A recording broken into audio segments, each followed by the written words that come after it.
व्यासाय भवनाशाय श्रीशाय गुणराशये हृद्याय शुद्धविद्याय मध्वाय च नमो नमः। वन्दे वन्द्यं सदानन्दं वासुदेवं निरञ्जनम् इन्दिरापतिमाद्यादि वरदेशवरप्रदम्। श्रीगुरुभ्यो नमः। हरिः ओम्।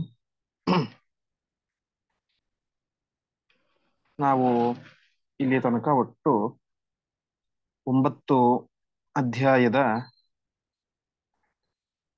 ಚಿಂತನೆಗಳನ್ನು ಮಾಡಿದ್ದೇವೆ.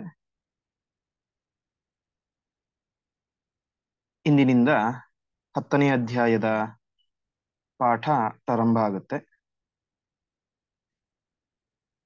ಈ 10ನೇ ಅಧ್ಯಾಯದಲ್ಲಿಯೂ ಕೂಡ ಕೊನೆಯ ಸಾಲು ಕರುಣಾಪೂರ್ಣ ವರಪ್ರದ ಚರಿತಂ ಜ್ಞಾಪಯಮೇತಿ ಅನ್ನೋದು ಎಲ್ಲ ಪದ್ಯಗಳ ಕೊನೆಯಲ್ಲೂ ಇದೆ.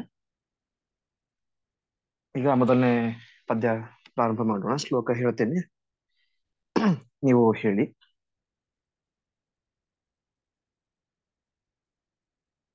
ಅವನ ಶ್ರೀಪತಿರಪ್ರತಿ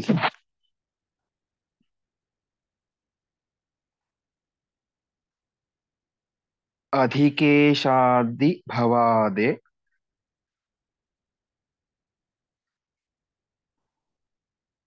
ಕರುಣಾಪೂರ್ಣವರಪ್ರದ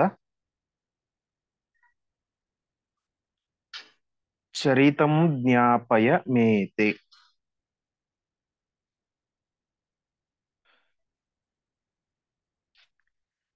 ಮೊದಲನೇ ಶಬ್ದ ಅವನ ಅಂತ. ಅವನ ಎನ್ನುವಂತಹ ಶಬ್ದಕ್ಕೆ ಅರ್ಥ ಅವರಕ್ಷಣೆ ಅಂತ ಧಾತು. ಅಂದರೆ ನಮ್ಮನ್ನು ರಕ್ಷಣೆ ಮಾಡುವವನು, ಪಾಲನೆ ಮಾಡುವವನು ಅಂತ ಅರ್ಥ. ಅಂತಹ ಅವನ ಅಂದರೆ ನಮ್ಮನ್ನು ನಿರಂತರವಾಗಿ ಯಾವಾಗಲೂ ಕೂಡ ರಕ್ಷಣೆ ಮಾಡ್ತಾ ಇರುವಂಥವನೇ. ಮತ್ತೆ ಅಧಿಕ, ಅಧಿಕ ಅಂದ್ರೆ ಎಲ್ಲರಿಗಿಂತಲೂ ಶ್ರೇಷ್ಠ, ಸರ್ವೋತ್ತಮ ಅಂತ. ಹಾಗಾಗಿ ಎಲ್ಲರನ್ನೂ ಕೂಡ ರಕ್ಷಣೆ ಮಾಡುವವನೇ, ಸರ್ವೋತ್ತಮನಾದವನೇ. ಮತ್ತು ಈಶಾದಿ ಭವಾದೆ ಅಂತ ಅಂದ್ರೆ ಈಶಾ ಅಂದ್ರೆ ಮಹಾರುದ್ರ ದೇವರು, ಆದಿ ಅಂದ್ರೆ ಇವರೇ ಮೊದಲಾದಂಥವರು ಅಂತ. ಅಂದ್ರೆ ರುದ್ರದೇವರೇ ಮೊದಲಾದಂತಹ ಸಕಲ ದೇವಾನುದೇವತೆಗಳಿಗೆ ಅವರ ಭವಾದೆ, ಭವ ಅಂದ್ರೆ ಹುಟ್ಟು, ಸೃಷ್ಟಿ, ಅದಕ್ಕೆ ಆದೆ ಕಾರಣನಾದಂಥವನೇ ಅಂತ. ಅಂದ್ರೆ ಬ್ರಹ್ಮರುದ್ರಾದಿ ಸಕಲ ದೇವಾನುದೇವತೆಗಳ ಸೃಷ್ಟಿಯನ್ನು ಮಾಡಿದವನು ನೀನು. ಈ ಈಶಾದಿ ಭವಾದೆ ಅಂತ. ಹೀಗೆ ನೀನು ಇಡೀ ಜಗತ್ತನ್ನು ರಕ್ಷಣೆ ಮಾಡುವವನಾಗಿದ್ದೀಯ, ಎಲ್ಲರಿಗಿಂತಲೂ ಕೂಡ ಉತ್ತಮನಾಗಿದ್ದೀಯ. ಬ್ರಹ್ಮರುದ್ರಾದಿ ಸಕಲ ದೇವಾನುದೇವತೆಗಳನ್ನು ಸೃಷ್ಟಿ ಮಾಡುವವನಾಗಿದ್ದೀಯ. ಹಾಗೆ ಕರುಣಾಪೂರ್ಣ ಅಂದ್ರೆ ನೀನು ಕರುಣೆಯ ಸಮುದ್ರ, ದಯಾ ಸಮುದ್ರ ಅಂತ. ಕರುಣಾಪೂರ್ಣನಾದಂಥವನು ನೀನು. ಅದೇ ರೀತಿಯಾಗಿ ವರಪ್ರದ, ವರಪ್ರದ ಅಂದ್ರೆ ವರವನ್ನು ಕೊಡುವವನು ಅಂತ. ನಿನ್ನ ಭಕ್ತರಿಗೆ, ನಿನ್ನನ್ನು ಉಪಾಸನೆ ಮಾಡುವವರಿಗೆ ಅವರ ಅಭೀಷ್ಟಗಳನ್ನು, ವರವನ್ನು ಕೊಡುವಂಥವನು ನೀನು. ಅಂತಹ ನೀನು ಅಪ್ರತಿಹಿ, ಅವನ ಶ್ರೀಪತಿ ಅಪ್ರತಿಹಿ ಅಂತ ಇದೆ. ಅಪ್ರತಿಹಿ ಅಂತ ಹೇಳಿದ್ರೆ ಪ್ರತಿ ಅಂದ್ರೆ ಎದುರುಗಡೆ ಅಂತ. ಅಪ್ರತಿಹಿ ಅಂತ ಹೇಳಿದ್ರೆ ಇನ್ನೊಬ್ಬ ಸಮಾನನಾದಂಥವನು ಇಲ್ಲದೆ ಇರುವವನು ಅಂತ. ಅಂದ್ರೆ ಇನ್ನೊಬ್ಬ ಪ್ರತಿನಿಧಿ, ನಿನಗೆ ಸರಿ ಸಮಾನನಾದಂಥವನು ಇನ್ನೊಬ್ಬ ಇಲ್ಲ ಅಂತ. ಹಾಗಾಗಿ ನೀನು ಅಪ್ರತಿಹಿ, ನಿನಗೆ ಸರಿ ಸಮಾನರಾದಂತಹ ಇನ್ನೊಬ್ಬ ವ್ಯಕ್ತಿ ಇಲ್ಲ, ಸದೃಶರಾದಂತಹ ಇನ್ನೊಬ್ಬ ವ್ಯಕ್ತಿ ಇಲ್ಲ. ಅಂತಹ ಶ್ರೀಪತಿ, ಲಕ್ಷ್ಮೀದೇವಿಯ ಪತಿಯಾದಂಥವನೇ ನೀನು. ಚರಿತಂ ಜ್ಞಾಪಯ ಮೇತೆ, ನಿನ್ನ ಮಂಗಳಕರವಾದಂತಹ ಚರಿತ್ರೆ, ಪಾವನವಾದಂತಹ ಚರಿತ್ರೆ. ತೇ ಅಂದ್ರೆ ನಿನ್ನ ಚರಿತಂ, ಚರಿತ್ರೆಯನ್ನು, ಮೇ ಅಂದ್ರೆ ನನಗೆ, ಜ್ಞಾಪಯ ತಿಳಿಸಿಕೊಡು ಅಂತ. ಒಟ್ಟು ತಾತ್ಪರ್ಯ ಇಷ್ಟು. ಪರಮಾತ್ಮ ಅವನು ಇಡೀ ಜಗತ್ತನ್ನು ರಕ್ಷಣೆ ಮಾಡುವಂಥವನು. ಅದೇ ರೀತಿಯಾಗಿ ಅಪ್ರತಿಹಿ, ಅಪ್ರತಿಹಿ ಅಂತ ಹೇಳಿದ್ರೆ ಸರಿ ಸಮಾನರು ಇಲ್ಲದೆ ಇರುವಂಥವನು, ಸರ್ವೋತ್ತಮನಾದಂತಹ ವ್ಯಕ್ತಿ. ಅಧಿಕ ಅಂದ್ರೆ ಸರ್ವೋತ್ತಮನಾದಂಥವನು. ಹಾಗಾಗಿ ಅಪ್ರತಿಹಿ ಅಧಿಕ. ಅಪ್ರತಿಹಿ ಅಂದ್ರೆ ಸರಿ ಸಮಾನರೇ ಇಲ್ಲ, ಅಧಿಕ ಸರ್ವೋತ್ತಮರಂತೂ ಇರ್ಲಿಕ್ಕೆ ಸಾಧ್ಯನೇ ಇಲ್ಲ, ಅಂತಹ ಅಧಿಕನಾದಂಥವನೇ. ಅದೇ ರೀತಿಯಾಗಿ ಈಶಾದಿ ಭವಾದೆ, ಬ್ರಹ್ಮರುದ್ರ ಸಕಲ ದೇವಾನುದೇವತೆಗಳ ಸೃಷ್ಟಿ ಮಾಡಿದಂತಹ ನೀನು ಕರುಣಾ ಸಮುದ್ರನಾಗಿದ್ದೀಯ. ಮತ್ತು ಬೇಡಿದವರಿಗೆ ವರವನ್ನು ಕೊಡುವಂತಹ ನೀನು ನನಗೆ ನಿನ್ನ ದಿವ್ಯವಾದಂತಹ ಚರಿತ್ರೆಯನ್ನು ನೀನು ತಿಳಿಸಿಕೊಡು. ತ್ವಂ ಅಂದ್ರೆ ನೀನು, ತೇ ನಿನ್ನ ಚರಿತ್ರೆಯನ್ನು ಮೇ ನನಗೆ ಜ್ಞಾಪಯ ತಿಳಿಸಿಕೊಡು ಅಂತ. ಅಂದ್ರೆ ವಿಶೇಷವಾಗಿ ನಿನ್ನ ಸ್ವರೂಪವನ್ನು, ನಿನ್ನ ಚರಿತ್ರೆಯನ್ನು ನೀನೇ ತಿಳಿಸಬೇಕು ಅಂತ. ಯಾಕೆಂದ್ರೆ ಉಪನಿಷತ್ತಿನಲ್ಲಿ ಹೇಳುವಂತೆ ಯಮೈವೇಶ ವೃಣತೆ ತೇನ ಲಭ್ಯ ತಸೇಷ ಆತ್ಮ ವಿವೃಣತೆ ತನುಂಸ್ವಾಂ ಅಂತ, ಪರಮಾತ್ಮ ತನ್ನ ನಿಜವಾದಂತಹ ಸ್ವರೂಪವನ್ನು ಯಾರಿಗೆ ದರ್ಶನ ಮಾಡಿಸ್ತಾನೆ ಅಂತ ಹೇಳಿದ್ರೆ ಪರಮಾತ್ಮನ ಮನಸ್ಸಿಗೆ ಅನಿಸ್ಬೇಕಂತೆ, ಇವನು ನನ್ನ ನಿಜವಾದಂತಹ ಭಕ್ತ, ಇವನಿಗೆ ನನ್ನ ಸ್ವರೂಪವನ್ನು ದರ್ಶನ ಮಾಡಿಸಬೇಕು ಅಂತ ಪರಮಾತ್ಮನಿಗೆ ಅನಿಸಿದಾಗ ಪರಮಾತ್ಮ ತನ್ನ ನಿಜವಾದಂತಹ ಸ್ವರೂಪವನ್ನು ಆ ಭಕ್ತನಿಗೆ ದರ್ಶನ ಮಾಡಿಸ್ತಾನೆ ಅಂತ ಹೇಳ್ತಾ ಇದ್ದಾರೆ. ಹಾಗಾಗಿ ಉಳಿದವರು ಹೇಳಿದಂತಹ ಚರಿತ್ರೆ ಅಥವಾ ಅವರು ನಮಗೆ ತಿಳಿಸಿದಂತಹ ಪರಮಾತ್ಮನ ಸ್ವರೂಪ ಅದೆಲ್ಲವೂ ಕೂಡ ಪರಮಾತ್ಮ ನಮಗೆ ಅವನ ಸ್ವರೂಪ ತಿಳಿಸಲಿಕ್ಕೆ ಮೆಟ್ಟಿಲು. ನಿಜವಾದಂತಹ ಪರಮಾತ್ಮನ ಸ್ವರೂಪವನ್ನು ತೋರಿಸಬೇಕು ಅಂತ ಹೇಳಿದ್ರೆ ಪರಮಾತ್ಮನೇ ತೋರಿಸಬೇಕು, ಅವನ ಚರಿತ್ರೆಯ ತಿಳಿಸಬೇಕು ಅಂತ ಹೇಳಿ ಅವನೇ ತಿಳಿಸಬೇಕು. ತಿಳಿಸುವಂತಹ ಬುದ್ಧಿಯನ್ನು ಅಂದ್ರೆ ಕೇಳುವಂತಹ ಬುದ್ಧಿಯನ್ನು ನಮಗೆ ಕೊಡಬೇಕು, ಹೇಳುವಂತಹ ಬುದ್ಧಿಯನ್ನು ಗುರುಗಳಿಗೆ ಕೊಡಬೇಕು. ಹೀಗೆ ಒಟ್ಟಿನಲ್ಲಿ ನಾವು ಪರಮಾತ್ಮನ ಬಗ್ಗೆ ಚಿಂತನೆ ಮಾಡಬೇಕು ಅಂತ ಹೇಳಿದ್ರೆ ಅದಕ್ಕೆ ಪ್ರಧಾನ ಕಾರಣ ನಮ್ಮನ್ನು ಗುರುಗಳನ್ನು ಸಂಯೋಜನೆ ಮಾಡುವಂಥವನು ಪರಮಾತ್ಮ.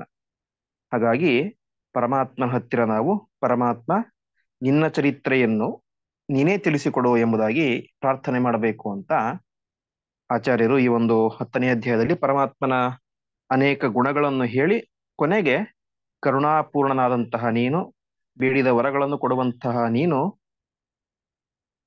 ನನಗೆ ನಿನ್ನ ಚರಿತ್ರೆಯನ್ನು ತಿಳಿಸಿಕೊಡು ಅಂತ. ಅಂದರೆ ನಾನು ಬೇಡುತ್ತಿರುವಂತಹ ವರವೇ ಇದು, ನೀನು ನನಗೆ ಚರಿತ್ರೆಯನ್ನು ತಿಳಿಸಿಕೊಡುವುದೇನೇ ದೊಡ್ಡ ವರ, ಅದಕ್ಕಿಂತ ದೊಡ್ಡ ವರ ಯಾವುದೂ ಇಲ್ಲ. ನಿನ್ನ ಚರಿತ್ರೆಯನ್ನೇ, ನಿನ್ನ ಸ್ವರೂಪವನ್ನೇ, ನಿನ್ನ ಮಹಾತ್ಮ್ಯವನ್ನೇ ನನಗೆ ವರವನ್ನಾಗಿ ತಿಳಿಸಿಕೊಡು, ಅದೇ ನಾನು ಬೇಡುತ್ತಿರುವಂತಹ ವರ ಅಂತ ಈ ಒಂದು ಚಿಂತನೆಯನ್ನು ಆಚಾರ್ಯರು ಈ ಶ್ಲೋಕದಲ್ಲಿ ನಮಗೆ ಕೊಡ್ತಾ ಇದ್ದಾರೆ. 2ನೇ ಶ್ಲೋಕ ಹೇಳ್ತೇನೆ, ನೀವು ಹೇಳಿ. ಸುರವಂದ್ಯಾಧಿಪ ಸದ್ವರ ಭರಿತಾಶೇಷ ಗುಣಾಲಂ ಕರುಣಾಪೂರ್ಣವರಪ್ರದ ಚರಿತಂ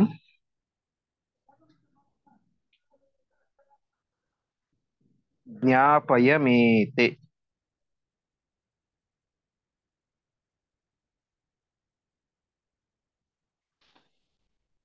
ಇದರಲ್ಲಿ ಹೇಳ್ತಾ ಇದ್ದಾರೆ ಸುರವಂದ್ಯಾಧಿಪ ಅಂತ. ಸುರವಂದ್ಯಾಧಿಪ ಶಬ್ದಕ್ಕೆ ಅರ್ಥ ಸುರ ದೇವತೆಗಳು, ಅವರಿಂದ ವಂದ್ಯ ಅಂದ್ರೆ ನಮಸ್ಕರಿಸಲ್ಪಡುವವನು ಅಂತ. ದೇವಾನುದೇವತೆಗಳು ಕೂಡ ನಿರಂತರ ನಿಮ್ಮನ್ನು ನಮಸ್ಕಾರ ಮಾಡ್ತಾರೆ, ನಿನ್ನನ್ನು ಸ್ತೋತ್ರ ಮಾಡ್ತಾರೆ. ಅಂತಹ ನೀನು ಅಧಿಪ, ಅಧಿಪ ಅಂದ್ರೆ ಒಡೆಯ ಅಂತ, ಎಲ್ಲರಿಗೂ ಒಡೆಯನಾದಂಥವನು ನೀನು. ಹಾಗೆ ಸದ್ವರ, ಸದ್ವರ ಎನ್ನುವಂತಹ ಶಬ್ದಕ್ಕೆ ಅರ್ಥ ಒಂದು ಅರ್ಥ ಎಲ್ಲ ದೇವಾನುದೇವತೆಗಳಿಂದ ವರ ಅಂದ್ರೆ ಶ್ರೇಷ್ಠನಾದಂಥವನು ಅಂತ. ಇನ್ನೊಂದು ಅರ್ಥ ಸತ್ ಅಂತ ಹೇಳಿದ್ರೆ ದೋಷರಹಿತರಾದಂತಹ ಮೋಕ್ಷಕ್ಕೆ ಹೋದಂತಹ ಜೀವಿಗಳು, ಮುಕ್ತರಾದಂತಹ ಜೀವಿಗಳು, ಅವರಿಂದಲೂ ಕೂಡ ನೀನು ವರ ಶ್ರೇಷ್ಠನಾದಂಥವನು ಅಂತ. ಹೀಗೆ ಬ್ರಹ್ಮರುದ್ರಾದಿ ಸಕಲ ದೇವಾನುದೇವತೆಗಳಿಂದಲೂ ನೀನು ಶ್ರೇಷ್ಠ, ಅವರಿಗಿಂತಲೂ ಶ್ರೇಷ್ಠ. ಮೋಕ್ಷಕ್ಕೆ ಹೋದಂತಹ ಜೀವಿಗಳಿಗಿಂತಲೂ ಕೂಡ ನೀನೇನಾಗಿದ್ದೀಯಾ, ಶ್ರೇಷ್ಠನಾಗಿದ್ದೀಯಾ ಅಂತ ಒಂದು ರೀತಿಯ ಅರ್ಥ. ಇನ್ನೊಂದು ಅರ್ಥ ಅವರಿಗೂ ಕೂಡ ನೀನು ವರವನ್ನು ಕೊಡುವಂಥವನು ಅಂತ. ಸದ್ವರ ಅಂದ್ರೆ ಯಾರು ಸಜ್ಜನರಿರ್ತಾರೋ, ಸಾತ್ವಿಕ ಮಾರ್ಗದಲ್ಲಿ ನಿನ್ನನ್ನು ವಿಶೇಷವಾಗಿ ಉಪಾಸನೆ ಮಾಡ್ತಾರೋ ಅಂತಹ ಭಕ್ತರಿಗೆ, ದೇವಾನುದೇವತೆಗಳಿಗೆ ವರವನ್ನು ಕೊಡುವಂಥವನು ನೀನು ಅಂತ. ಅಂತಹ ದೇವತೆಗಳಿಗಿಂತ ಮುಕ್ತರಿಗಿಂತ ಶ್ರೇಷ್ಠನಾದಂಥವನೇ, ಸಜ್ಜನರಿಗೆ ಬೇಡಿದಂತಹ ವರಗಳನ್ನು ಕೊಡುವಂಥವನೇ. ಅದೇ ರೀತಿಯಾಗಿ ಭರಿತಾಶೇಷ ಗುಣಾಲಂ ಅಂತ. ಭರಿತ ಅಂದ್ರೆ ಕೂಡಿದವನು, ಅಶೇಷ ಗುಣಾಲಂ ಅಂತ. ಅಲಂ ಅಂತ ಹೇಳಿದ್ರೆ ಪರಿಪೂರ್ಣವಾಗಿ ಅಂತ. ಅಂದರೆ ಪರಮಾತ್ಮ ಅಶೇಷ ಗುಣಗಳಿಂದಾಗಿ, ಸಮಸ್ತ ಸದ್ಗುಣಗಳಿಂದಾಗಿ ಅವನೇನಾಗಿದ್ದಾನೆ? ಅಲಂಭರಿತ ಅಂದ್ರೆ ಒಂದು ಅವನು ಪೂರ್ಣನಾಗಿದ್ದಾನೆ, ಸಕಲ ಗುಣ ಪರಿಪೂರ್ಣನಾಗಿದ್ದಾನೆ ಅಂತ ಒಂದು ರೀತಿಯಾಗಿ ಅರ್ಥ. ಇನ್ನೊಂದು ಅರ್ಥ ಭರಿತ ಅಂದ್ರೆ ಪ್ರತ್ಯೇಕಂ ಪರಿಪೂರ್ಣ ಅಂತ. ಅಂದ್ರೆ ಅವನಲ್ಲಿ ಇರುವಂತಹ ಒಂದೊಂದು ಗುಣಗಳು ಕೂಡ ಪ್ರತ್ಯೇಕವಾಗಿ ಪರಿಪೂರ್ಣವಾಗಿ ಇದ್ದಾವೆ ಅಂತ. ಅಂದ್ರೆ ಪರಮಾತ್ಮನಲ್ಲಿ ಅನಂತ ಗುಣಗಳಿವೆ. ಆ ಅನಂತ ಗುಣಗಳಿಂದಾಗಿ ಪರಮಾತ್ಮ ಪರಿಪೂರ್ಣನಾಗಿದ್ದಾನೆ, ತುಂಬಿದ್ದಾನೆ. ಅವನಲ್ಲಿ ಇರುವಂತಹ ಅನಂತ ಗುಣಗಳು ಏನಿದ್ದಾವೆ, ಒಂದೊಂದು ಗುಣಗಳು ಕೂಡ ಅದು ಪರಿಪೂರ್ಣವಾಗಿದ್ದಾವೆ ಅಂತ. ಉದಾಹರಣೆಗೆ ಪರಮಾತ್ಮನಲ್ಲಿ ಜ್ಞಾನ ಇದೆ. ಪರಮಾತ್ಮನ ಜ್ಞಾನ ಪರಿಪೂರ್ಣವಾದಂತಹ ಜ್ಞಾನ. ಪರಮಾತ್ಮನ ಬಲ ಪರಿಪೂರ್ಣವಾದಂತಹ ಬಲ. ಪರಮಾತ್ಮನ ಐಶ್ವರ್ಯ ಪರಿಪೂರ್ಣವಾದಂತಹ ಐಶ್ವರ್ಯ. ಹೀಗೆ ಅವನಲ್ಲಿರುವಂತಹ ಒಂದೊಂದು ಗುಣಗಳು ಕೂಡ ಅದೇನಾಗಿದೆ? ಪರಿಪೂರ್ಣವಾಗಿದೆ. ಅಂತಹ ಪರಿಪೂರ್ಣವಾದಂತಹ ಅನಂತ ಗುಣಗಳಿಂದ ಪರಮಾತ್ಮ ಪರಿಪೂರ್ಣನಾಗಿದ್ದಾನೆ ಅಂತಹ. ಮತ್ತೆ ಅದು ಕರುಣಾಪೂರ್ಣ ವರಪ್ರದ ಚರಿತಂ. ದಯಾ ಸಮುದ್ರನೇ, ವರಪ್ರದ, ಬೇಡಿದಂತಹ ವರವನ್ನು ಕೊಡುವಂತವನೇ, ನಿನ್ನ ದಿವ್ಯವಾದಂತಹ ಚರಿತ್ರೆಯನ್ನು ನನಗೆ ತಿಳಿಸಿಕೊಡುವಂತ ಆಚಾರ್ಯರು ಪ್ರಾರ್ಥನೆ ಮಾಡ್ತಾ ಇದ್ದಾರೆ.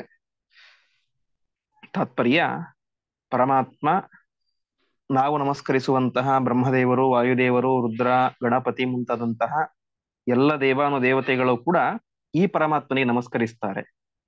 ಅಂತಹ ಎಲ್ಲರಿಗೂ ಸ್ವಾಮಿಯಾದಂತಹ, ಒಡೆಯನಾದಂತಹ, ದೇವಾನುದೇವತೆಗಳಿಗಿಂತಲೂ ಶ್ರೇಷ್ಠ, ಮುಕ್ತರಿಗಿಂತಲೂ ಶ್ರೇಷ್ಠನಾದಂಥವನು, ಅವರೆಲ್ಲರಿಗೂ ಬೇಡಿದ ವರಗಳನ್ನು ಕೊಡುವಂಥವನು, ಮತ್ತು ಅನೇಕ ಸಮಸ್ತ ಗುಣಗಳಿಂದಾಗಿ, ಅನಂತ ಗುಣಗಳಿಂದಾಗಿ ಪರಿಪೂರ್ಣನಾದಂತಹ ಪರಮಾತ್ಮ ನಿನ್ನ ದಿವ್ಯವಾದಂತಹ ಚರಿತ್ರೆಯನ್ನು ನನಗೆ ತಿಳಿಸಿಕೊಡು ಎಂಬುದಾಗಿ ಆಚಾರ್ಯರು ಇಲ್ಲಿ ಪ್ರಾರ್ಥನೆ ಮಾಡ್ತಾ ಇದ್ದಾರೆ.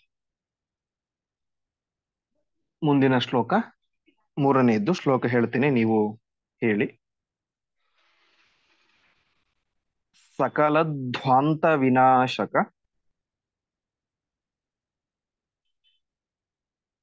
ಪರಮಾನಂದ ಸುಧಾಹೋ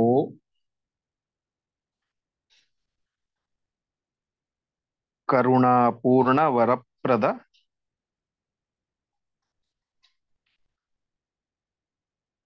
ಚರಿತಂ ಜ್ಞಾಪಯ ಮೇತೆ.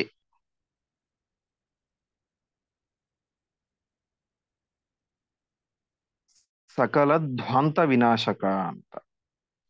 ಸಕಲ ಅಂದ್ರೆ ಎಲ್ಲ ವಿಧವಾದಂತಹ, ಧ್ವಾಂತ, ಧ್ವಾಂತ ಅಂದ್ರೆ ಕತ್ತಲೆ, ಅಂಧಕಾರ, ಅದನ್ನು ವಿನಾಶಕ, ನಾಶ ಮಾಡುವವನು ಅಂತ. ಅಂದರೆ ಒಂದು ಅರ್ಥ ಧ್ವಾಂತ ಅಂದ್ರೆ ಕತ್ತಲೆ, ಸಾಮಾನ್ಯ ಲೋಕದ ಕತ್ತಲೆ, ಅದನ್ನು ನಾಶ ಮಾಡುವವನು ನೀನೆ. ಯಾಕೆಂದ್ರೆ ಗೀತೆಯಲ್ಲಿ ಪರಮಾತ್ಮ ಹೇಳುವಂತೆ, ಯದಾದಿತ್ಯ ಗತಂ ತೇಜಃ ಜಗದ್ಭಾಸಯತೆ ಅಖಿಲಂ ಯಚ್ಚಂದ್ರಮಸಿ ಹೆಚ್ಚಾಗ್ನೋ ತತ್ತೇಜೋ ವಿದ್ಧಿಮಾಮಕಂ ಅಂತ ಸೂರ್ಯನ ಒಳಗಡೆ ಇದ್ದುಕೊಂಡು ಜಗತ್ತಿಗೆ ಬೆಳಕನ್ನು ಕೊಡುವವನು ಕೂಡ ನಾನೇ ಅಂತ ಪರಮಾತ್ಮ ಹೇಳ್ತಾನೆ. ಹಾಗಾಗಿ ಬೆಳಕಾಯಿತು, ಕತ್ತಲೆ ನಾಶ ಆಯಿತು ಅಂತ ಹೇಳಿದ್ರೆ ಅದು ಪರಮಾತ್ಮನಿಂದ. ಇದು ಒಂದು ಅರ್ಥ. ಇನ್ನೊಂದು ಅರ್ಥ, ಜೀವರಿಗೆ ಇರುವಂತಹ ಅಜ್ಞಾನ, ಅದೇ ದೊಡ್ಡ ಕತ್ತಲೆ, ಅಂದ್ರೆ ನಮಗಿರುವಂತಹ ಅಜ್ಞಾನ. ಅಂತಹ ಅಜ್ಞಾನವನ್ನು ನಾಶ ಮಾಡುವವನು, ಅಜ್ಞಾನವೇ ಕತ್ತಲೆ, ಧ್ವಾಂತ, ಅದನ್ನು ನಾಶ ಮಾಡುವವನು ನೀನು ಅಂತ. ಹೀಗೆ ಲೋಕದ ಕತ್ತಲೆಯನ್ನು ನಾಶ ಮಾಡುವವನು ನೀನು, ಹಾಗೆಯೇ ನಮಗಿರುವಂತಹ ಅಜ್ಞಾನ ಎಂಬಂತಹ ಕತ್ತಲೆಯನ್ನು ಕೂಡ ನಾಶ ಮಾಡುವಂಥವನು ನೀನು ಪರಮಾತ್ಮ ಅಂತ. ಪರಮಾನಂದ ಸುಧ, ಪರಮಾನಂದ ಸುಧ ಶಬ್ದಕ್ಕೆ ಅರ್ಥ ಶ್ರೇಷ್ಠವಾದಂತಹ ಆನಂದ. ಪರಮ ಅಂದ್ರೆ ಶ್ರೇಷ್ಠ, ಅಂತಹ ಶ್ರೇಷ್ಠವಾದಂತಹ, ವಿಲಕ್ಷಣವಾದಂತಹ ಆನಂದವನ್ನು ಅನುಭವಿಸುವಂಥವನು ನೀನು ಅಂತ. ಅಂದ್ರೆ ಪರಮಾತ್ಮನಿಗೆ ಇರುವಂತಹ ಆನಂದ ಅದು ಎಕ್ಸ್ಟರ್ನಲ್, ಯಾವುದೋ ಒಂದು ಹೊರಗಡೆಯಿಂದ ಬಂದಂತಹ ಆನಂದ ಅಲ್ಲ. ಆತ್ಮಾರಾಮನಾಗಿ ತನ್ನಿಂದ ತಾನೇ ವಿಶಿಷ್ಟವಾದಂತಹ ಆನಂದವನ್ನು ಅನುಭವಿಸುವಂತಹ ವ್ಯಕ್ತಿ ನೀನು. ಅಂತಹ ನೀನು ಅಹೋ. ಅಹೋ ಅಂತ ಹೇಳಿದ್ರೆ ಇದು ಒಂದು ಆಶ್ಚರ್ಯಕರವಾದಂತಹ ಅರ್ಥವನ್ನು ತಿಳಿಸುವಂತಹ ಶಬ್ದ. ಅಂದ್ರೆ ನಿನ್ನ ಸ್ವರೂಪವೇ ಆಶ್ಚರ್ಯ, ನಿನ್ನ ಆನಂದವೂ ಆಶ್ಚರ್ಯ, ನಿನ್ನ ಗುಣಗಳು ಆಶ್ಚರ್ಯ ಅಂತ. ಯಾಕೆಂದ್ರೆ ಇಂತಹ ಗುಣವುಳ್ಳಂತಹ ಇನ್ನೊಬ್ಬ ವ್ಯಕ್ತಿಯನ್ನ, ಇಂತಹ ಆನಂದವುಳ್ಳಂತಹ ಇನ್ನೊಬ್ಬ ವ್ಯಕ್ತಿಯನ್ನು ನಾವು ನೋಡೇ ಇಲ್ಲ. ಅಂತಹ ಇಡೀ ಜಗತ್ತಿಗೆ ಆಶ್ಚರ್ಯವನ್ನು ಉಂಟು ಮಾಡುವಂತಹ, ಎಲ್ಲರ ಅಜ್ಞಾನವನ್ನು, ಕತ್ತಲೆಯನ್ನು ನಾಶ ಮಾಡುವಂತಹ ವಿಶೇಷವಾದಂತಹ ಆನಂದವುಳ್ಳಂತಹ ನೀನು ನಿನ್ನ ದಿವ್ಯವಾದಂತಹ ಚರಿತ್ರೆಯನ್ನು ನಮಗೆ ತಿಳಿಸಿಕೊಡುವಂತ ಆಚಾರ್ಯರು ಇಲ್ಲಿ ಪ್ರಾರ್ಥನೆ ಮಾಡ್ತಾ ಇದ್ದಾರೆ. ಹೀಗೆ ನಮ್ಮೆಲ್ಲರ ಅಜ್ಞಾನ ನಾಶ ಆಗಬೇಕು, ಒಳ್ಳೆ ಆನಂದ ಸಿಗಬೇಕು ಅಂತ ಹೇಳಿದ್ರೆ ಅದಕ್ಕೆ ಪರಮಾತ್ಮನ ಚರಿತ್ರೆಯನ್ನು ವಿಶೇಷವಾಗಿ ಕೇಳ್ತಾ ಇರಬೇಕು, ಅಧ್ಯಯನ ಮಾಡ್ತಾ ಇರಬೇಕು. ಅಂತಹ ಚರಿತ್ರೆಯನ್ನು ಕೇಳುವಂತಹ ಸೌಭಾಗ್ಯವನ್ನು ನಮಗೆ ಕೊಡುವಂತ ಆಚಾರ್ಯರು ಈ ಒಂದು ಶ್ಲೋಕದ ಮೂಲಕ ಪ್ರಾರ್ಥನೆ ಮಾಡ್ತಾ ಇದ್ದಾರೆ. ಮುಂದಿನ ಶ್ಲೋಕ 4ನೇ ಶ್ಲೋಕ ನಾ ಹೇಳ್ತೇನೆ, ನೀವು ಹೇಳಿ. ತ್ರಿಜಗತ್ಪೋತ ಸದಾರ್ಚಿತ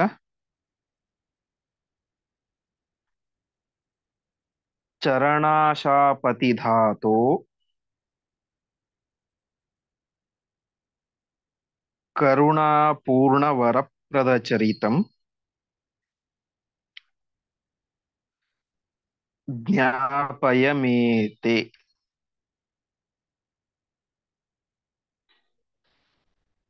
ತ್ರಿಜಗತ್ ಪೋತ ಅಂತ. ಪೋತ ಶಬ್ದಕ್ಕೆ ಅರ್ಥ ದೋಣಿ, ಹಡಗು ಅಂತ ಅರ್ಥ. ತ್ರಿಜಗತ್ ಪೋತ ಅಂದ್ರೆ ಈ ಒಂದು ಏನು 3 ಜಗತ್ತಿಗಳಿಗೆ, ಈ ಒಂದು ಸಂಸಾರಕ್ಕೆ ಪರಮಾತ್ಮ ಏನಾಗಿದ್ದಾನೆ, ದೋಣಿಯಂತೆ ಇದ್ದಾನೆ ಅಂತ. ಅಂದ್ರೆ ತಾತ್ಪರ್ಯ ಇಷ್ಟು, ಈ ಸಂಸಾರವನ್ನು ದಾಟಬೇಕು ಅಂತ ಹೇಳಿದ್ರೆ ಪರಮಾತ್ಮನನ್ನು ನಾವು ಆಶ್ರಯಿಸಬೇಕು, ಹಿಡಿದುಕೊಳ್ಳಬೇಕು ಅಂತ. ಹೇಗೆ ಸಮುದ್ರವನ್ನು ದಾಟಬೇಕಾದರೆ ದೋಣಿ ಬೇಕು, ಹಡಗು ಬೇಕು, ಹಾಗೆ ಈ ಸಂಸಾರ ಎಂಬಂತಹ ಸಮುದ್ರವನ್ನು ದಾಟಬೇಕು, ದಾಟಿ ಮೋಕ್ಷವನ್ನು ಪಡೆಯಬೇಕು ಅಂತ ಹೇಳಿದ್ರೆ ನಾವು ಪರಮಾತ್ಮನನ್ನು ಗಟ್ಟಿಯಾಗಿ ಹಿಡಿಯಬೇಕು, ಅವನನ್ನು ಆಶ್ರಯಿಸಬೇಕು. ಆವಾಗ ಮಾತ್ರ ನಾವು ಈ ಒಂದು ಸಂಸಾರವನ್ನು ದಾಟಲಿಕ್ಕೆ ಸಾಧ್ಯ ಎಂಬುದಾಗಿ ಆಚಾರ್ಯರು ಇಲ್ಲಿ ಹೇಳ್ತಾ ಇದ್ದಾರೆ. ಭಾಗವತದಲ್ಲಿ ಕೇಳುವಂತೆ ತತ್ಪಾದಪೋತೇನ ಮಹತ್ಕೃತೇನ ಕುರುವಂತಿ ಗೋವತ್ಸ ಪದಂ ಭವಾಬ್ದಿಂ ಸ್ವಯಂ ಸಮುತ್ತೀರ್ಯ ಸದುಸ್ತರಂ ದಿವನ್ ಭವಾರ್ಣವಂ ಭೀಮಪದಂ ಪ್ರಸೌಹೃದಾಃ ಭವತ್ಪದಾಂಬೋಜ ರುಹಾನವತ್ರ ತೇ ನಿಧಾಯ ಯಾತಾಃ ಸದನುಗ್ರಹೋ ಭವಾನ್ ಅಂತ. ಪರಮಾತ್ಮ ನಿನ್ನ ಅನುಗ್ರಹದಿಂದಾಗಿ ಎಲ್ಲ ಸಜ್ಜನರು ಕೂಡ ಇಡೀ ಸಮುದ್ರವನ್ನು, ಅಂದ್ರೆ ಸಂಸಾರ ಸಮುದ್ರವನ್ನ ಗೋವತ್ಸ ಪದಂ ಅಂದ್ರೆ ಹಸುವಿನ ಹೆಜ್ಜೆಯನ್ನು, ನಮ್ಮ ಮನೆ ಮುಂದೆ ಯಾವ್ದಾದ್ರು ಹಸು ಓಡಾಡಿದ್ರೆ, ಆ ಮಣ್ಣಿನ ಜಾಗದಲ್ಲಿ ಓಡಾಡಿದ್ರೆ ಹಸುವಿನ ಹೆಜ್ಜೆ ಬಿದ್ದಿರುತ್ತೆ. ಹಸುವಿನ ಹೆಜ್ಜೆ ಅಲ್ಲ, ಗೋವತ್ಸ, ಹಸುವಿನ ಮಗು ಅಂದ್ರೆ ಕರುವಿನ ಹೆಜ್ಜೆ ಬಿದ್ದರೆ ಆ ಕರುವಿನ ಹೆಜ್ಜೆಯನ್ನು ದಾಟುವುದು ಅತ್ಯಂತ ಸುಲಭ. ಅದೇ ರೀತಿಯಾಗಿ ಪರಮಾತ್ಮನ ಅನುಗ್ರಹ ಇದ್ದರೆ ಈ ಸಂಸಾರ ಸಮುದ್ರವನ್ನು ದಾಟುವುದು ಆ ಹಸುವಿನ ಕರುವಿನ ಹೆಜ್ಜೆಯನ್ನು ದಾಟಿದಷ್ಟೇ ಸುಲಭ ಅಂತ ಬರುತ್ತೆ. ಹೀಗೆ ಆ ಪರಮಾತ್ಮ ಈ ಸಂಸಾರ ಸಮುದ್ರವನ್ನು ದಾಟಲಿಕ್ಕೆ ದೊಡ್ಡ ದೋಣಿ ಇದ್ದಂತೆ ಎಂಬುದಾಗಿ ಆಚಾರ್ಯರು ಇಲ್ಲಿ ಹೇಳ್ತಾ ಇದ್ದಾರೆ. ಅಂತಹ ತ್ರಿಜಗತ್ ಪೋತ, ಸಂಸಾರ ಸಮುದ್ರಕ್ಕೆ ದೋಣಿಯಂತೆ ಇರುವವನೇ. ಮತ್ತೆ ಸದಾರ್ಚಿತ ಚರಣ. ಸದಾರ್ಚಿತ ಚರಣ ಅಂದ್ರೆ ಸತ್ ಅಂತ ಹೇಳಿದ್ರೆ ಸಜ್ಜನರು, ಅವರಿಂದ ಅರ್ಚಿತ ಚರಣ, ಯಾವಾಗಲೂ ಕೂಡ ಪೂಜಿಸಲ್ಪಟ್ಟಂತಹ ಪಾದ ಉಳ್ಳವನೇ ಅಂತ. ಅಂದರೆ ಸಜ್ಜನರು ನಿರಂತರವಾಗಿ ನಿನ್ನ ಪಾದ ಕಮಲಗಳನ್ನು ಪೂಜಿಸ್ತಾ ಇರ್ತಾರೆ, ಅರ್ಚಿಸ್ತಾ ಇರ್ತಾರೆ. ಅಂತಹ ಆಶಾ ಪತಿಧಾತೋ ಅಂತ. ಆಶಾಪತಿಧಾತೋ ಶಬ್ದಕ್ಕರ್ಥ, ಆಶಾ ಅಂತ ಸರಸ್ವತೀ ದೇವಿಗೆ ಹೆಸರು. ಯಾಕೆಂದ್ರೆ ಒಟ್ಟು 4 ಪುರುಷಾರ್ಥಗಳು: ಧರ್ಮ, ಅರ್ಥ, ಕಾಮ ಮೋಕ್ಷ ಅಂತ. ಅದರಲ್ಲಿ ಕಾಮ ಅಂದ್ರೆ ಬಯಕೆ, ಆಶೆ. ಯಾವುದೇ ಒಂದು ಸತ್ಕರ್ಮವನ್ನು ನಾವು ಮಾಡಬೇಕು ಅಂತ ಹೇಳಿದ್ರೆ ಮೊದಲು ಕಾಮನೆ ಎಂಬುದು ಬೇಕು, ಮಾಡಬೇಕು ಅಂತ ಆಸೆ ಬೇಕು. ಮಾಡಲಿಕ್ಕೆ ಆಸೆನೆ ಬರದೆ ಹೋದರೆ ನಾವು ಅದರಲ್ಲಿ ಪ್ರವೃತ್ತಿನೇ ಮಾಡೋದಿಲ್ಲ. ಹಾಗಾಗಿ ಕಾಮನೆ, ಬಯಕೆ, ಆಶೆ ಎಂಬುದು ಪ್ರಧಾನ. ಅದರಲ್ಲಿ ಆಶೆ ಅದು ಮನಸ್ಸಿನಲ್ಲಿರುವಂತಹ ಒಂದು ಧರ್ಮ. ಅದನ್ನು ನಮಗೆ ಉಂಟು ಮಾಡುವವಳು ಸರಸ್ವತಿ ದೇವಿ ಅಂತ. ಹಾಗಾಗಿ ಆಶಾಪತಿ ಅಂತ ಹೇಳಿದ್ರೆ, ಆಶಾ ಅಂದ್ರೆ ಯಾರು, ಸರಸ್ವತಿ ದೇವಿ. ಅವಳ ಪತಿ ಅಂದ್ರೆ ಅವಳ ಗಂಡನಾದಂತಹ ಚತುರ್ಮುಖ ಬ್ರಹ್ಮದೇವರು. ಅಂತಹ ಆಶಾಪತಿಯಾದಂತಹ ಚತುರ್ಮುಖ ಬ್ರಹ್ಮದೇವರಿಗೆ ಧಾತು ಅಂದ್ರೆ ಅವರನ್ನು ಧಾರಣೆ ಮಾಡಿದವನು, ಅವರನ್ನು ಸೃಷ್ಟಿ ಮಾಡಿದವನು ಅಂತ. ಒಟ್ಟು ತಾತ್ಪರ್ಯ, ನಮಗೆಲ್ಲರಿಗೂ ಬಯಕೆಯನ್ನು ಉಂಟು ಮಾಡುವಂತಹ ಸರಸ್ವತಿ ದೇವಿ, ಅವಳ ಪತಿಯಾದಂತಹ ಚತುರ್ಮುಖ ಬ್ರಹ್ಮದೇವರನ್ನು ಕೂಡ ನೀನು ವಿಶೇಷವಾಗಿ ಧಾರಣೆ ಮಾಡಿದವನು, ಅವನನ್ನು ವಿಶೇಷವಾಗಿ ಪೋಷಣೆ ಮಾಡುವಂತಹ ಪರಮಾತ್ಮನೇ. ನಿನ್ನ ದಿವ್ಯವಾದಂತಹ ಚರಿತ್ರೆಯನ್ನು ನಮಗೆ ತಿಳಿಸಿಕೊಡುವಂತ ಆಚಾರ್ಯರು ಪ್ರಾರ್ಥನೆ ಮಾಡ್ತಾ ಇದ್ದಾರೆ. ಒಟ್ಟು ತಾತ್ಪರ್ಯ, ಸಂಸಾರ ಸಮುದ್ರವನ್ನು ದಾಟಬೇಕು ಅಂತ ಹೇಳಿದ್ರೆ ಆ ಪರಮಾತ್ಮನ ಅನುಗ್ರಹದಿಂದಲೇನೆ ದಾಟಲಿಕ್ಕೆ ಸಾಧ್ಯ. ಇಲ್ಲದೆ ಹೋದರೆ ಸಾಧ್ಯ ಇಲ್ಲ. ಅಂತಹ ಸದಾರ್ಚಿತ ಚರಣ. ಸದಾ ಅಂದ್ರೆ ಎರಡು ಅರ್ಥ ಒಟ್ಟು, ಒಂದು ಸಜ್ಜನರು ಅಂತ, ಇನ್ನೊಂದು ಯಾವಾಗಲೂ ಅಂತ. ಸಜ್ಜನರಿಂದ ಯಾವಾಗಲೂ ಕೂಡ ಪೂಜಿಸಲ್ಪಟ್ಟಂತಹ ಪಾದಗಳುಳ್ಳವನೇ ಅಂತ. ಅಂದರೆ ಸಜ್ಜನರು, ಜ್ಞಾನಿಗಳು ನಿನ್ನನ್ನು ನಿರಂತರವಾಗಿ, ನಿನ್ನ ಪಾದಕಮಲಗಳನ್ನು ನಿರಂತರವಾಗಿ ಪೂಜಿಸ್ತಾ ಇರ್ತಾರೆ. ಅಂತಹ ನೀನು ಆಶಾಪತಿ ಧಾತು, ಸರಸ್ವತಿ ಪತಿಯಾದಂತಹ ಬ್ರಹ್ಮದೇವರಿಗೂ ಪೋಷಕನಾದಂಥವನು, ಅವರನ್ನು ರಕ್ಷಣೆ ಮಾಡುವಂಥವನು ಕೂಡ ನೀನು. ಅಂತಹ ನೀನು ನಮಗೆ ನಿನ್ನ ದಿವ್ಯವಾದಂತಹ ಚರಿತ್ರೆಯನ್ನು ತಿಳಿಸಿಕೊಡು. ಇನ್ನೊಂದು ಅರ್ಥ, ಇನ್ನೊಂದು ರೀತಿಯಲ್ಲಿ ಚಿಂತನೆ ಮಾಡಿದ್ರೆ, ಆಶಾಪತಿ ಧಾತು ಅಂದ್ರೆ ನಮಗೆ ಆ ಸರಸ್ವತಿ ದೇವಿಯ ಮೂಲಕ ಒಳ್ಳೆ ಕಾಮನೆಗಳನ್ನು, ಒಳ್ಳೆ ಆಸೆಗಳನ್ನು ಉಂಟು ಮಾಡುವು ಅಂತ ನಾವು ಆ ಪರಮಾತ್ಮನ ಹತ್ತಿರ ಪ್ರಾರ್ಥನೆ ಮಾಡಬೇಕು. ಮುಂದಿನದ್ದು 5ನೇ ಶ್ಲೋಕ ಹೇಳ್ತೇನೆ, ನೀವು ಹೇಳಿ. ತ್ರಿಗುಣಾತೀತ ವಿಧಾರಕ ಪರಿತೋ ದೇಹಿ ಸುಭಕ್ತಿಂ ಕರುಣಾಪೂರ್ಣ ವರಪ್ರದ ಚರಿತಂ ಜ್ಞಾಪಯ ಮೇತೆ.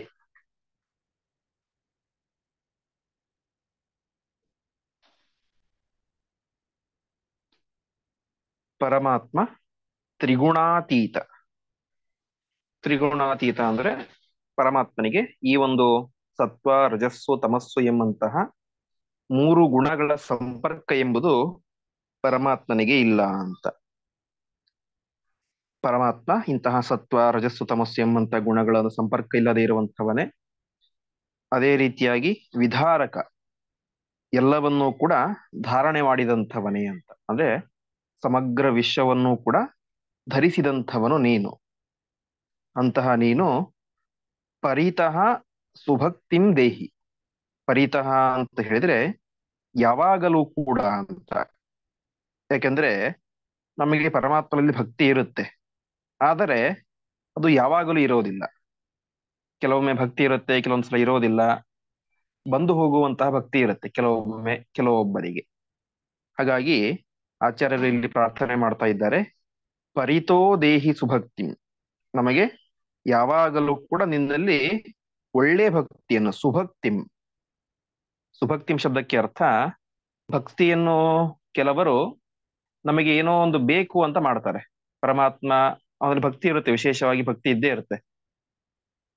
ಆದ್ರೆ ಭಕ್ತಿ ಯಾಕೆ ಅಂತ ಹೇಳಿದ್ರೆ, ಆ ಪರಮಾತ್ಮ ನಮ್ಗೇನೋ ಕೊಟ್ಟಿದ್ದಾನೆ, ನಮಗೇನೋ ಸಂಪತ್ತು ಕೊಟ್ಟಿದ್ದಾನೆ, ಅದನ್ನು ಕೊಟ್ಟಿದ್ದಾನೆ, ಭೂಮಿಯನ್ನು ಕೊಟ್ಟಿದ್ದಾನೆ, ನಮಗೆ ಏನೋ ಒಂದು ಅಭಿಷ್ಟ ಇತ್ತು, ಅದು ಬೇಕು ಅಂತ ಇತ್ತು, ಅದನ್ನು ಕೊಟ್ಟಿದ್ದಾನೆ. ಅದರಿಂದಾಗಿ ಪರಮಾತ್ಮನಲ್ಲಿ ಭಕ್ತಿ ಮಾಡ್ತಾರೆ.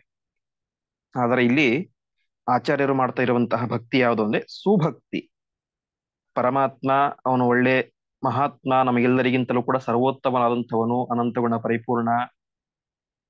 ಎಲ್ಲರನ್ನು ಸೃಷ್ಟಿ ಮಾಡಿದವನು, ಈ ರೀತಿಯಾಗಿ ಪರಮಾತ್ಮನ ಮಹಾತ್ಮ್ಯ ಜ್ಞಾನದಿಂದಾಗಿ ಬರುವಂತಹ ಗಟ್ಟಿಯಾದಂತಹ ಭಕ್ತಿಯನ್ನು ಕೊಡು ಎಂಬುದಾಗಿ ಪ್ರಾರ್ಥನೆ ಮಾಡ್ತಾ ಇದ್ದಾರೆ.